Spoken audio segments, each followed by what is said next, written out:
Support for your public radio station comes from our members and from George Eastman Museum hosting a Community Day open to all on June 29th in honor of the museum's 75th.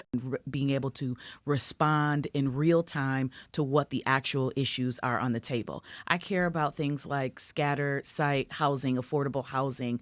I care about community wellness. I want to make sure that we have things like tree equity in our community. But the issues that we have at the federal government with ICE threatening, or at least trying to threaten, our status as a sanctuary city is an immediate issue that we all have to collectively, collaboratively put our heads together about and respond in full force to anything that's threatening our values as a city here in Rochester. What made you run? Well, I've been asked to run probably for the better part of the last 5 years or so. I am a licensed and clinically trained social worker. I have built nonprofits from the ground up that have made significant impacts to community members here in the city of Rochester. But more recently, I've been doing this work around neighborhood revitalization, and it's required me to spend a lot of time with our local municipality and all of our planning boards, our council members, our residents, et cetera. And it lended itself nicely to not just my educational background, my human-centered, person-centered lens, but also that underground experience doing affordable housing, working to advocate for street infrastructure improvements, et cetera. And so I decided that it was the right time. It made a lot of sense with the growth of our organization. I have capacity to do it. And so I said yes. Miguel, you're council president right now. And it's, again, weird times that we're in. I mean, what's top of your list right now going into another term? What's most important to you? Well, first and foremost, let me first start by acknowledging, thanking, and appreciating everyone who ran for office. This is hard work. It's not easy. There's only 5 seats, and we had a great list of candidates this year to consider. So I also want to thank the public for supporting me to return to City Council. I think that my work is just getting started, and I look forward to now outlining some key priorities. So first and foremost, I think we have to be steady and stable locally. We can't take the bait every time the Trump administration tries to do something to us, against us. And at this point, I think what we have to do is stand our ground on what we believe in as a city. I think we have strong values here in Rochester. We talked about Sanctuary City just a little bit, but this is all I know. I've been a Rochesterian since I was born in 1986, and the Sanctuary City policy has been in place since 1986 in different iterations. So we, I think, as a community, have to focus on what we can control locally. And what we can control locally is things like our zoning alignment plan coming up. This is going to be a critical moment in the city's history where we get a chance to really look at our zoning deeply in the next, we'll say, 6 to 12 months or so. In addition to that, I think we have to focus on public safety. When I went and knocked on doors in this community, there probably wasn't a neighborhood that I went in where someone didn't bring up the fact that they're concerned about public safety in this community. What that looks like, how we do it, I think is important. We need to have critical conversations. It's got to be everything from policing to our neighborhood service centers to the new action team that we're talking about implementing in the fall. And it has to be comprehensive. It can't be a one-size-fits-all. In addition to that, I want to spend a lot of energy on housing, quality housing, building more of it. We can't build units fast enough in this community. I think we have a lot of aging housing stock that, if we can figure out more ways to reinvest in those kind of properties, we need to do it. I think the land bank is a vehicle to do that. So the next 4 years for me are going to be focused on neighborhoods, and public safety, housing, and access to opportunities are critical to me. So of the 3 of the people here, Mitch, you're the longest serving council member. And Old man River over here. Yeah, exactly. You can see the gray in your beard already. I think you've seen a lot of change happening in the city over the years, through the pandemic and now through the situation we're at right now. And we spoke last night about focusing on what we can do locally and what council is actually capable of doing. So I want to give you a chance to kind of expound on that a little bit of, what you think some of the critical issues here are that city council in and of itself has some power to actually influence and control. Absolutely. First, let me echo Miguel on thanking all the candidates. Let me congratulate LaShunda on a wonderful campaign, and happy to have her as a colleague, and also just personally, just thank you to all the people who volunteered and supported my campaign. It is a very humbling experience, no matter how many times you run.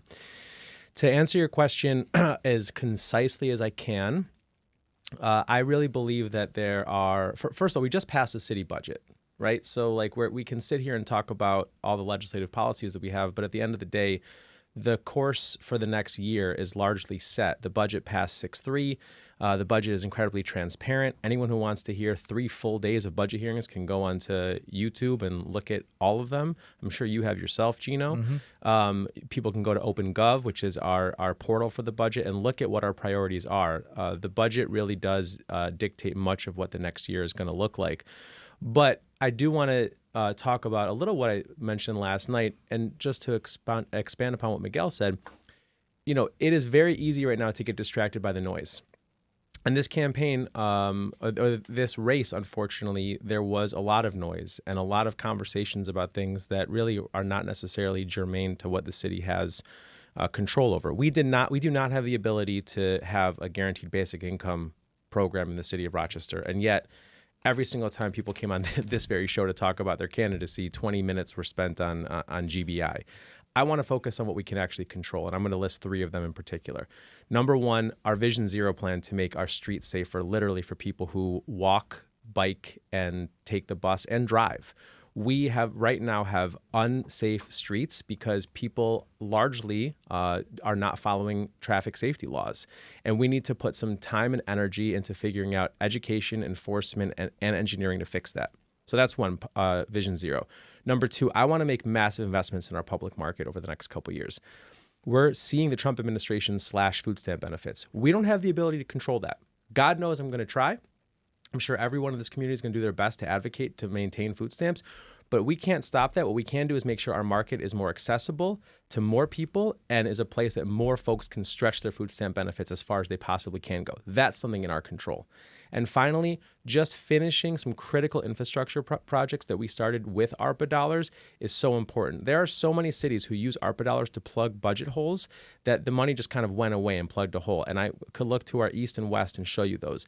We spent ARPA dollars on things like investing in our tree canopy, as LaShunda talked about.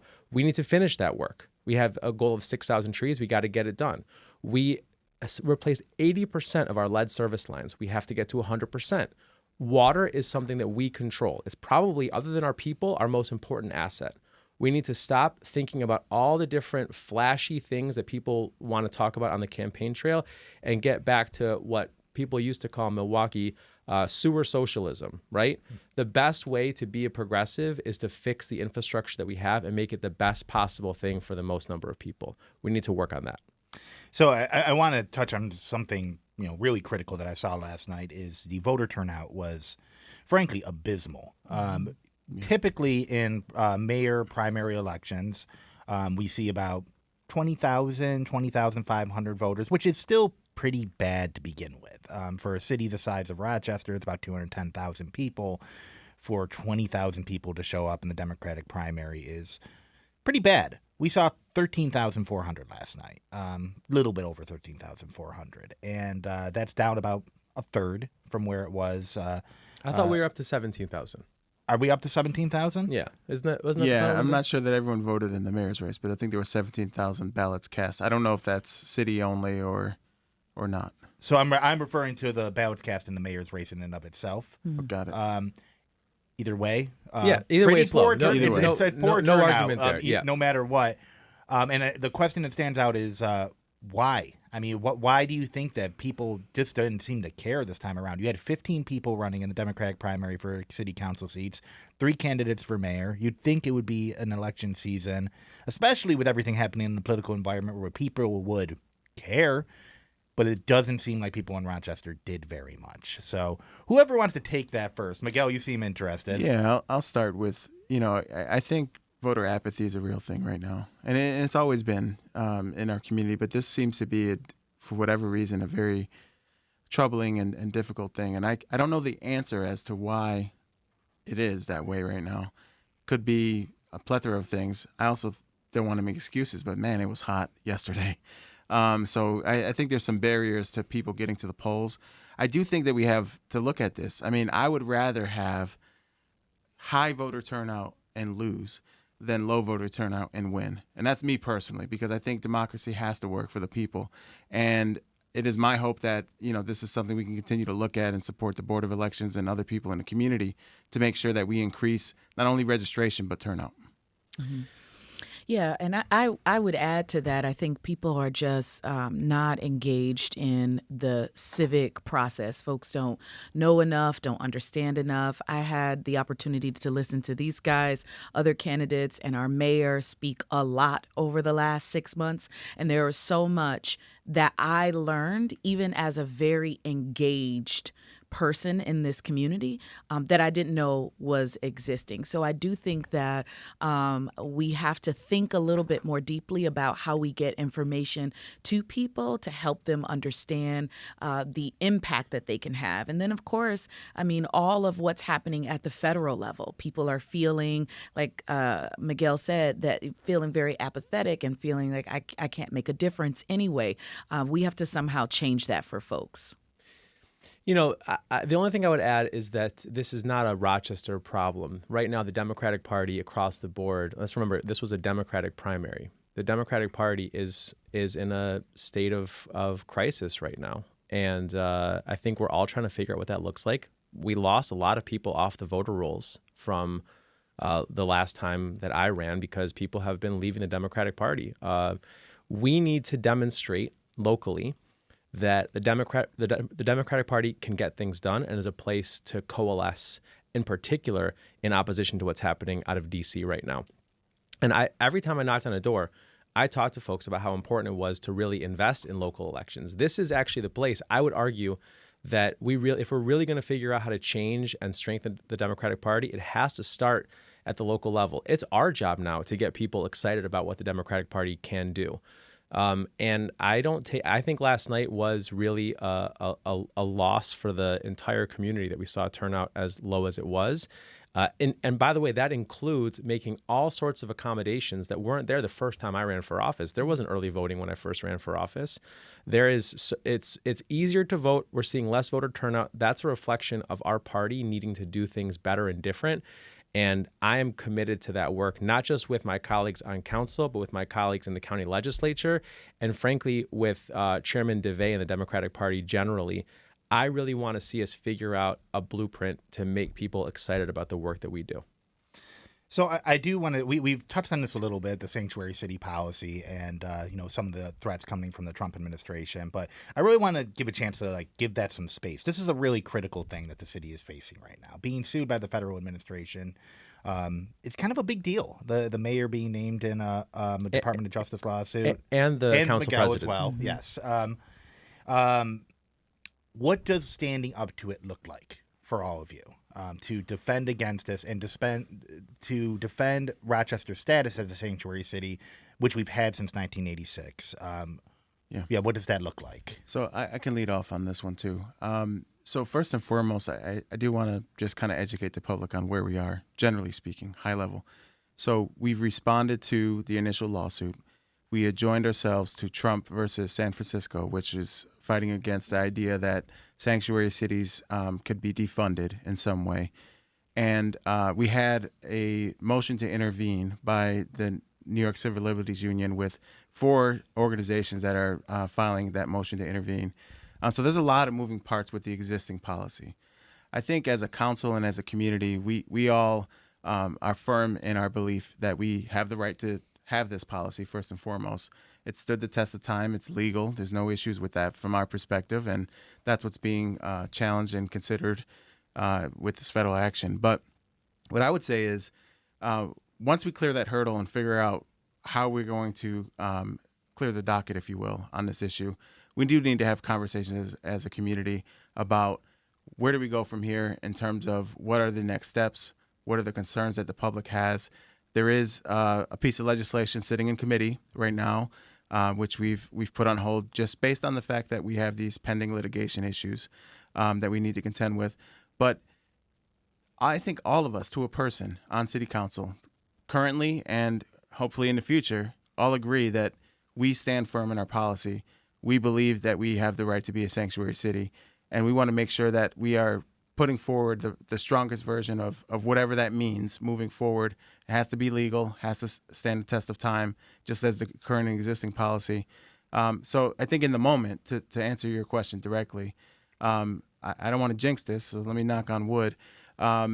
We have not had an incident since the March 24th incident, to my knowledge, that involved RPD. So I think the message was sent, at least internally, that we do not participate, we will not participate, and if someone does participate, I think we'll have stern and strong responses to that. Yeah, here's what I'll add. And first of all, I appreciate President Melenda's leadership on this. It cannot be easy to see your own name in these lawsuits. And I think that Miguel has done a fantastic job of shepherding us forward on this. But I'll answer your question as explicitly as I can. I think the best way to fight back is by understanding what the punch was and throwing a counterpunch. I mean, it's a lot of people. I think it's very hard in politics and government because there is a kind of desire to communicate things in a multitude of ways. Everyone has a different way they want to be communicated to. Everyone likes to see different things happen. But at the end of the day, we were served by a lawsuit, a frivolous lawsuit by the Trump administration. We responded. By the way, the answer that the city law department provided is a public document, and it's beautifully written. And for people who question what the city is doing, read the document. Don't come and ask us what we're doing. Read the document. And then, to Miguel's point, the NYCLU is working with 4 community-based organizations, faith-based organizations, and refugee-serving organizations, and New American-serving organizations, who are standing by our side and saying, this is frivolous. This policy works. Here's why we're going to defend it. Miguel and myself, both in different ways, have helped and facilitated those processes. I worked with the NYCLU for a long time with some of those community organizations to get them to intervene. The answer is we were punched with a frivolous lawsuit. We counterpunch by beating that frivolous lawsuit. And then, by the way, we think about what a countersuit looks like. That is what fighting back looks like. And I understand that doesn't work for everyone, and people want to see different things, and people want to see voices be loud. And maybe that's not what fighting looks like for everyone. But I'll tell you, as a legislator, the most important way to fight back is take their frivolous argument and put it back in their face and win. Litigation. Yeah, and I would just add to that, being on the ground with the folks. So people who are most impacted by this, folks who are living in fear, and not just the individuals who are immigrants, but our nonprofit organizations who are serving them, feeling like they're going to face some sort of retaliation, making sure that everyone understands their rights. We're doing everything that we can from a legal standpoint and from the perspective of a legislator, but we're also really human-focused and human-centered and thinking about the mental and emotional impact that our community is facing as a result of this. Yeah, and I would echo a point that Mitch made, that if you do want to understand what the city is doing and how they're addressing this issue, reading Corporation Counsel Patrick Beef's argument, it is very thorough, and you can juxtapose that to the legal argument that's being made by the Department of Justice. These are publicly available documents. You can look them up in Pacer. And they are, they really lay out what the issues are at hand here. So I do think that we're kind of in this chaotic period, but it's easy to overlook, what's actually happening amid the chaos, right? Like the incremental bureaucratic things that are happening that do matter at the end of the day. Well, Gino, I would argue that we may not be in a chaotic period in terms of this. I mean, this specific piece of litigation that we're talking about, as Mitch said, is frivolous. I mean, this is ridiculous. So I think we just need to do the work, counterpunch, and focus on what we can do to make sure that people in Rochester are protected. I would argue too with this administration, this federal administration, frivolity is kind of their thing. Like they love frivolity. It doesn't mean it's impotent, though. Like, they can just bog you down with so many legal actions that eventually you just like, all right, I concede. That seems to be the strategy that's being happened in a lot of cities across the country. Sure. You can see this in lawsuits that have been filed against a media organization, like I believe CBS was one of them. The legal argument that is affecting the funding for public radio like NPR, that we are, woke propaganda, is a masterclass in frivolity, but it's working. So, yeah, but which is all the more reason why it's important to understand what our answer was to the Trump administration, our formal answer to the lawsuit, and that we have the NYCLU intervening on our behalf. We are not letting a frivolous lawsuit bog us down. We're not letting it stop us or scare us. We're doing exactly what you should be doing in this moment. I'm going to shift gears a little bit, and we talk a lot about violent crime and public safety are the kind of things that are top of mind. Pretty much anyone you ask in anyone in the city of Rochester. Now, granted, you pull some data that June 22nd, 2024 to 2025, most recently available statistics on this, 188 shootings in the city. Compare that to March 17th, 2021 to 2022. That's the peak. We saw about 430. So it's gone down significantly. But I don't think anyone's happy that there's been 188 shootings in the city in the past year. What are the anti-violence initiatives that are effective and that we can build upon? What works? LaShonda, I'll start with you on that. Yeah, sure. Well, oftentimes when you see crime in communities, it's a correlation with high poverty. And so we have to ensure that our neighbors have what they need in order for them not to turn to the streets. So we need to ensure that we have effective workforce priorities in place to ensure that people are working. We need to make sure that we're working in partnership with our local police department to bring back community policing. I think when I was growing up, there were folks that walked the beat. Our neighborhood service centers, or the folks who were involved in that kind of work, were new people who were in the neighborhood. And I do think that that is an effective strategy to make sure that we are ensuring that people have resources that they need so they don't have to turn to this life of crime. And that really is the bottom line. Having grown up in the city of Rochester, I was exposed to quite a bit of what you're talking about. I was given every single opportunity to be someone who could have been involved in these kinds of crimes that we're talking about. But it was other opportunities. It was Summer of Opportunity program that got me out of the house and out of a crowd of individuals who were up to no good, and taught me some skills that made me look at other options that were available in life. So it is a multifaceted approach to this multifaceted issue. Housing, when people are desperate, they result to desperate means. So we need to make sure that people are housed. We need to make sure that people are fed. We need to make sure that there are resources at the ground level in every single neighborhood. And we have to work in collaboration, in partnership with our police department. Anything to add there? Yeah. I will add a couple things. I agree with a lot of what LaShonda said. I think in addition to that, we've been spending the last couple of years expanding our violence prevention services in the city. God rest Victor Saunders Soul, who spent a lot of energy the last couple of years reimagining what else we could be doing in the space of violence prevention. I think a lot of the reduction in crime and specifically homicides and shootings is a result of having a multi-pronged approach to addressing gun violence. So what I would say is that an area of growth for us as a city is to continue to look at our Pathways to Peace model. We've had many different iterations of Pathways to Peace over the years with full-time workers, part-time workers, and I think that there's very strong validity to when you have someone that could be out in the streets building relationships with people who might be involved in illicit activity or some other kind of activity, that you can actually reach them and build that relationship in a way that hopefully transitions them away from a gun and into something else.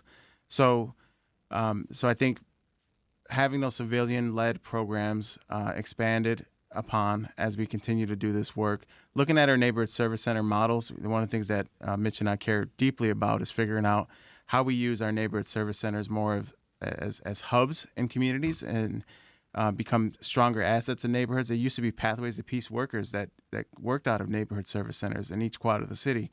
So thinking about how these things all interplay with each other is important. And then lastly, I think the key is that we have to create more economic opportunity for our residents. And we do that, I think we start to see less crime in general, and specifically less reason to get involved in some of the other areas where you can make money. Yeah, the only thing I'll add is, I think we invested a lot as a city in the creation of the Office of Violence Prevention. That was one of the first things that happened in the Evans administration, and our council has passed budgets that have invested in that. But a lot of it has been built on the availability of ARPA dollars, and the difficult thing over the next couple of years is going to be figuring out how to transition some of that stuff and make it more sustainable. I think we did it in this budget.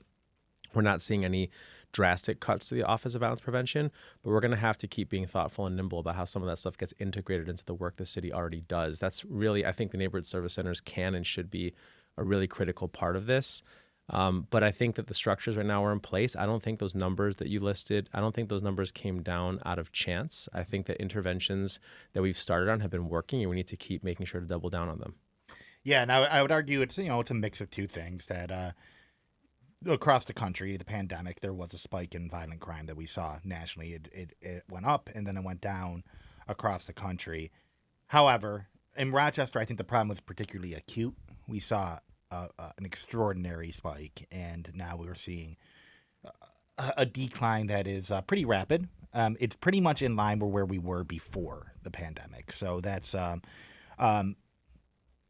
good, but not great. It's still, Rochester has always had a problem with violent crime, and going back to the new normal or the old normal isn't necessarily a positive thing. And I think when people talk about public safety and some of their concerns, that's the thing that they keep coming to is like, if our baseline is still a pretty high rate of shootings, that's not great. No one's taking a victory lap from where we are right now. There's still a lot of work to do. On a different note, Brian Sharp just sent us some numbers on the voter turnout. Rochester saw 18.7% voter turnout compared to 29.8% in Albany, 24.5% in Buffalo, and 17.6% in Syracuse.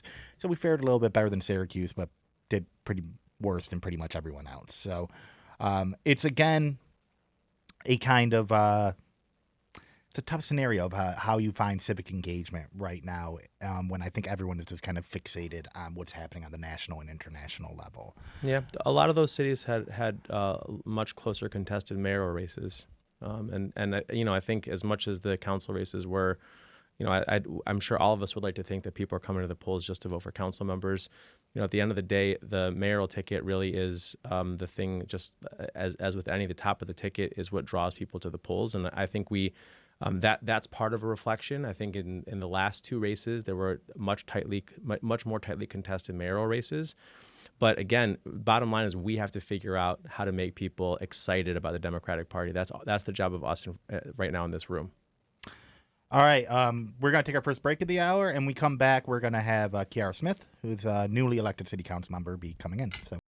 Support for your public radio station comes from our members and from Bob Johnson Auto Group, proud supporter of Connections with Evan Dawson. Believing an informed public makes for a stronger community. BobJohnsonAutoGroup.com. Did you know that WXXI News has a reporter covering the news in Albany? Capitol Bureau correspondent Jung Yoon Han reports on what's happening there and how the decisions made by lawmakers affect you. Lawmakers are looking for ways they can reform prison safety.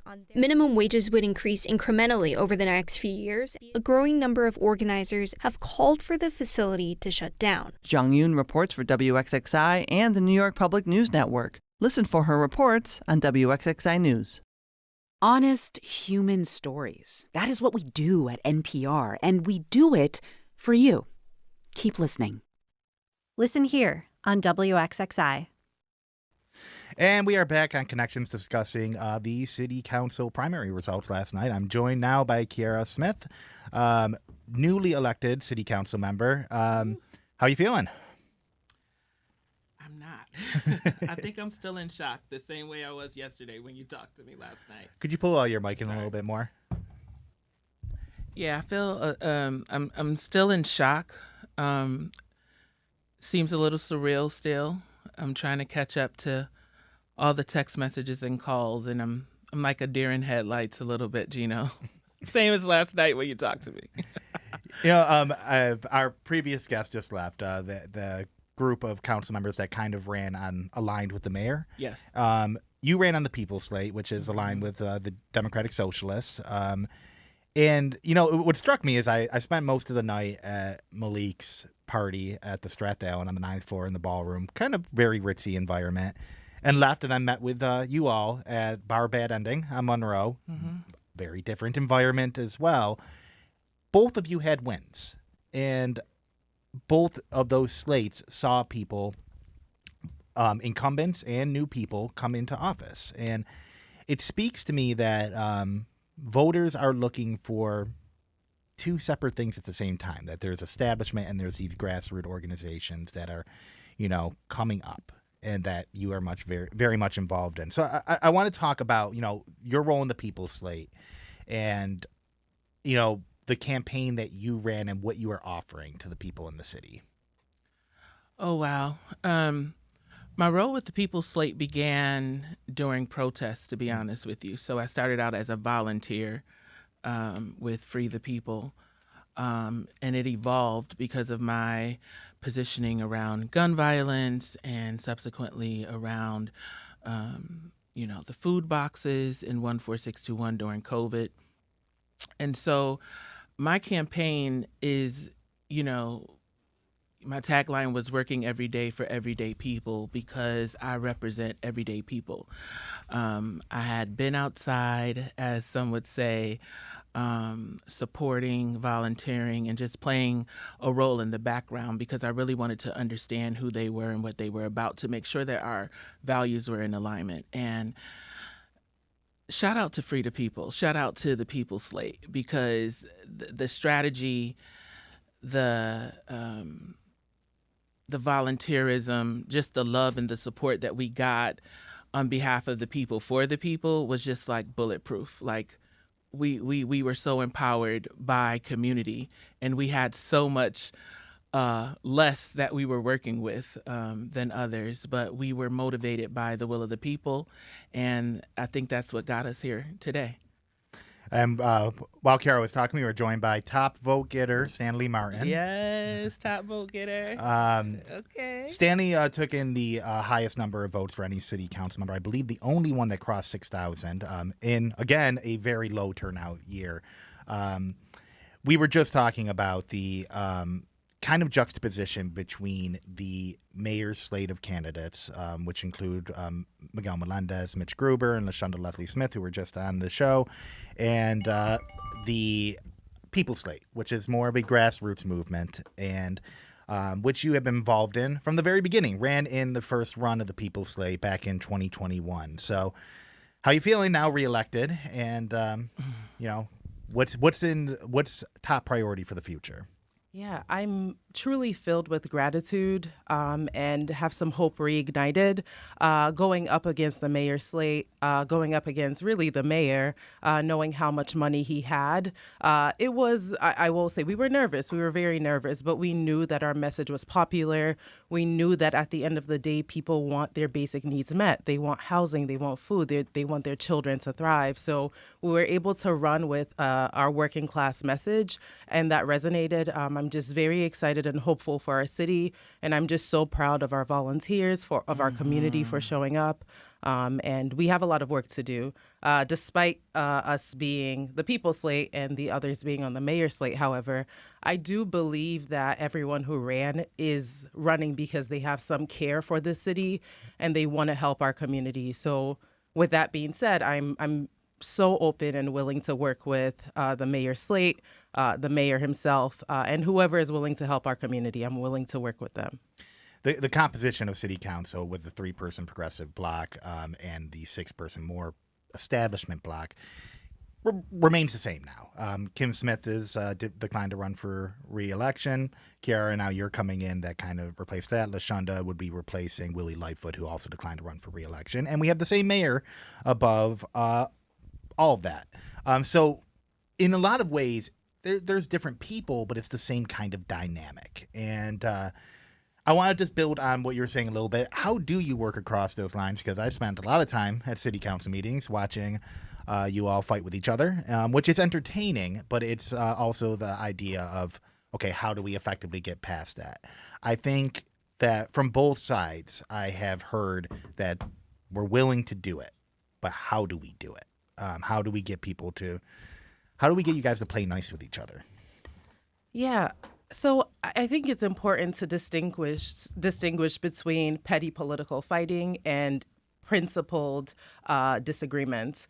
I think a lot of the times we do have principled disagreements, as in we think about how we want to allocate the funds that we have in our city. For me, I think it should go primarily towards housing, resources, and for some, it should go towards policing. That is a disagreement around how we should spend our funds. Some of our constituents may feel similarly to me. Others may feel similarly to the mayor and the majority of council. I think it's okay to have those disagreements. I think it's important to have those debates on the floor to ensure there is transparency around how decisions are made. However, my issue is when that stops progress from happening, right? So in order to move things forward, one of the things I've always remained open to is actually meeting with any council member who would reach out and want to meet, or actually initiating meetings. I meet with the council president pretty regularly. I meet with others within council who have an interest in discussing issues.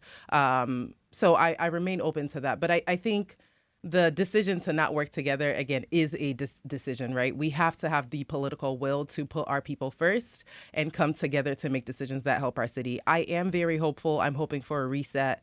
But it is a decision, and we can make a new decision and work together. Kara, how would you approach that of being able to work across the aisle and kind of find middle ground, I guess, of on sometimes very delicate issues? Yeah, so I developed this framework a while ago. It's the LLI model, and it's listen, learn, implement. You listen to those most impacted, you learn from their experiences, and you implement the decisions or the actions that they're asking of you. So those who are closest to the problem are also closest to the solution. If we're listening to our constituents and we're doing what they're asking of us, then there is no disagreement because we're doing what they're asking of us. I love the way Stanley positioned that there's a difference between petty arguments and then us having a candid conversation so that community understands why we may not be able to do the things they're asking of us. So for me, I'm here to listen, I'm here to learn, and then I'm going to implement on behalf of my community as they're asking. I'm not here to be petty. I don't have time for it. If we're doing what the people are asking of us, then there is no disagreement. The only time you're going to get pushback from me is if we're going against the will of the people. So I want to read an email we got from Alex, and it is last night was a clear success for candidates with endorsements from the Working Families Party. Stanley Martin saw a commanding turnout, and Kiki Smith was able to stand out in a crowded room of candidates. With Working Family Party endorsed candidates for mayor winning their respective primaries in Buffalo, Syracuse, Albany, and New York City, that the party didn't nominate anyone in the Rochester mayoral primary feels pointed. Do you feel that the lack of endorsement for a mayoral candidate impacted the results? I wrote about the declination of the Working Families Party to endorse in Rochester, which was a strange move. They endorsed in every other city in New York that was having a mayor's race besides Rochester. I would like both of your thoughts on that. Do you think that affected the race, and what are your opinions on that? So I am endorsed by the Working Families Party, but I am not a key decision maker in the Working Families Party, so I can only speculate. Ultimately, I do think Councilmember Lupien had a difficult race running against Malik with the sheer amount of money he was able to raise compared to what she was able to raise and spend. A Working Families endorsement doesn't necessarily come with funds, so on that end, I don't know that it would have made a significant difference. My understanding is it was a question of resource allocation with so many big races like the one in New York City, the one in Buffalo. There was an issue with with capacity, right? We're a newer party here in Rochester, but I'm hoping that in the future, the Working Families Party will endorse a mayor, will endorse a very progressive mayor, someone like Councilmember Lupien, and I'm hopeful. Councilmember Lupien will be staying on council for the foreseeable future, and yeah, it makes that block kind of solidified, I guess. What are some key things that you're looking at right now, proposal-wise? That 3-person block has probably proposed the most legislation born out of council than any other group on council. I'm pretty certain they have.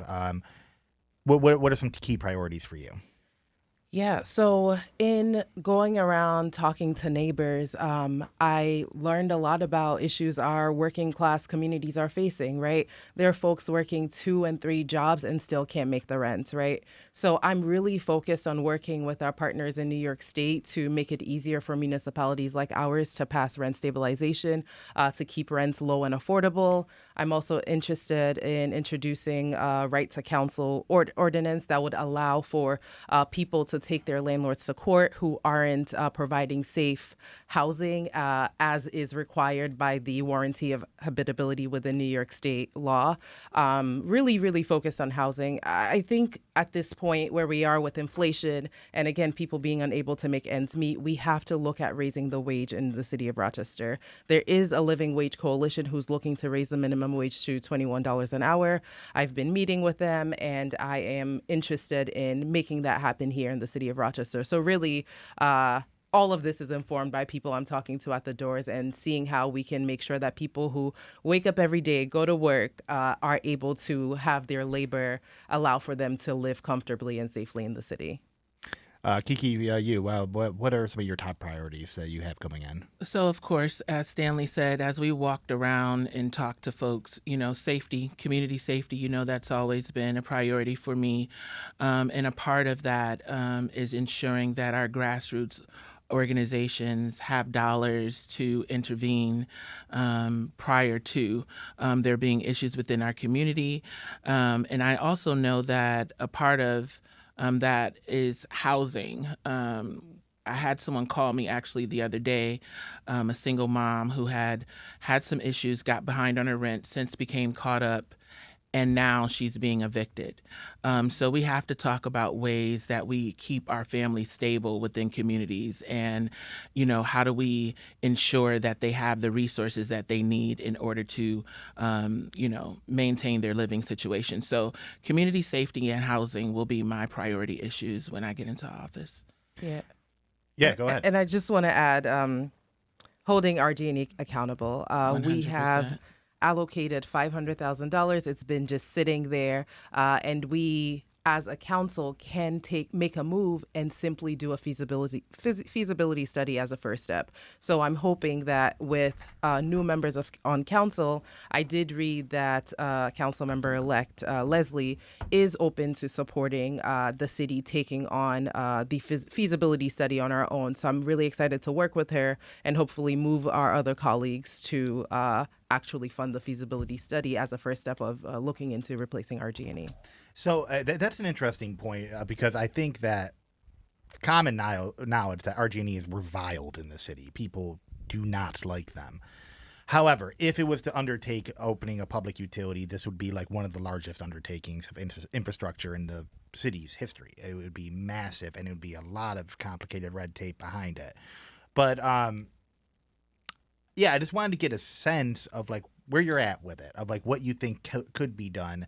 I know the feasibility study is the first step, but if it's done and say it says, yep, this is something we could do, and it costs $8 billion or $10 billion, how would we move forward on that? Yeah, I think at that point we would look at our city budget. We'd look at what we can bond out. We would look at how long we can take to pay that kind of money. We would look at what ways we can work towards it being feasible, which would likely have to include the county, right? We'd want this to be a county-wide situation. The county definitely has more dollars than the city does, a higher ability to lend more money. So we'd want to work with the county in making it happen. But I don't think the price tag should make us shy away from doing this for our community. just the level of harm people experience from not being able to pay their RG&E bills should make us really relentless in finding an option that works for us. So I don't think if there's a high price tag, we should say, wait, maybe we shouldn't do it. But instead, we should think about how we can strategically do it. The city has taken on very significant infrastructure improvements, as we are seeing with lead pipes, and we consistently bond for that. So if we can do it there, I think we can do it with the public utility. I also think about the county and how much money is put into Monroe County Jail and incarcerating folks in the county. And if we can put all that money there, we can definitely put money into something positive that would help a vast majority of our community. On that note, too, you describe yourself as an abolitionist, which means prison abolition and no police ultimately at the end of the day. That's correct, right? That's a fair description? Absolutely. As an abolitionist, we want to create the material conditions that make jails and prisons obsolete. Factually, that means we create more housing, we invest in quality education for our youth, we ensure that people have overdose prevention centers, healthcare, all the things that we see in thriving communities. If we have that here in Rochester, we will start to see our jail and prison population lowered, and that is a path towards abolition. It's not saying, okay, tomorrow everything is going to be shut down. It's actually a positive vision of creating the infrastructure and resources necessary to make the carceral system obsolete. So I think that, and the reason I ask this is I think that there is a sense right now of, hopelessness in the city. I look at the voter turnout, how bad it is. I look at kind of the economic stagnation that's happening here. I look at the rent prices for a one-bedroom increasing 48% in 5 years. The circumstances here are people are strained more and more. And does that contribute to a higher sense of malaise? Does that contribute to a higher likelihood of crime being committed? Does that contribute to a localized society where people just don't care anymore? I would argue yes. And to kind of leave off here of what is your vision for what Rochester looks like in the long run if we were able to implement things that actually effectively help people survive and thrive? What does it look like? So for me, I think that looks like safe communities like the one I come from, where people can sit outside and not have to worry about, gunshots ringing out or individuals unhoused, sleeping outside in the elements. It would look like access, barrier-free access to housing and mental health services. It would look like everyone has medical care and just an opportunity to just live a life of peace. And so I know that sounds like a big pie in the sky world, but I think that when you talk about the hopelessness of our community, living in 14621, growing up in 14621, driving down Clinton Avenue every single day, there is a sense of hopelessness, and we have to give people something to look forward to. And I think that's by investing in our community members in ways that helps them to thrive. Last notes here, Stanley? Yeah, I think it's creating a guaranteed basic income for people living below the poverty wage. It's community schools so parents can have resources. It's reallocating funds from the RPD budget and putting it directly in the hands of people so they can pay their rent, so they can buy groceries, and they can thrive. All right, great. Well, thank you both for being here. This has been the winners of the City Council primary.